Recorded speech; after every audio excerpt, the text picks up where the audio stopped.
Singsaro achaye mokol nugrobo nukhang pulamano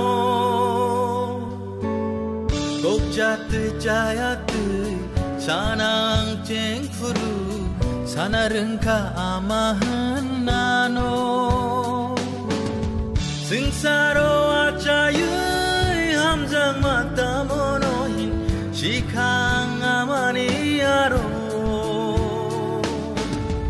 Nengkishi watu ikerano mutuka anoka hangkung norka sunani nini ham zamano nugyang leo sengsaro kerimung sabo renani nono ayu logi tongtung suri wokai tono ama ama ama ama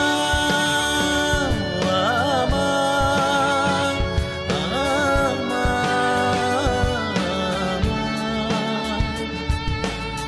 anika makna keneng boka boang bai baksa ang tong maninin shagni kesha ang shan manorna bagai neng tamok laya tongka nin muchung mano beba kipka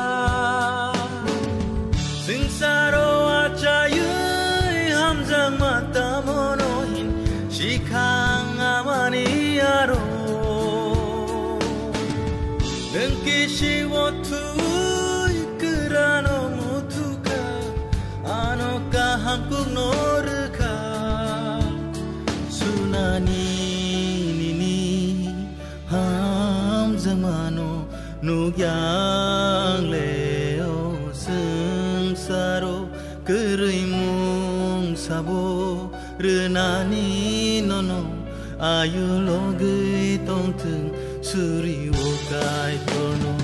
ama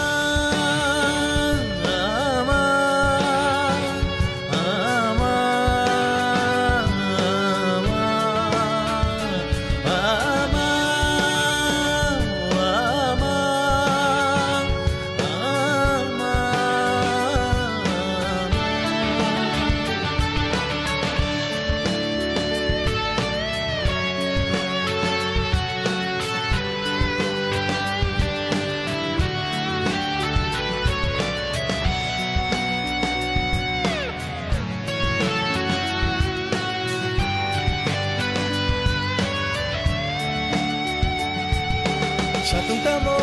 wati tamo, apono neng silia, lajimung tamo, kirimung tamo, ani bagay neng beba no poka, kasia ang nono, tekto shiminor ka, ate tono manay neng sa brum brum bahay kesoy ka, sunani nini ham zamano. Nugyang leo sengsaro kerimung sabo renani nono ayu logi tongtung suri wokai torno ama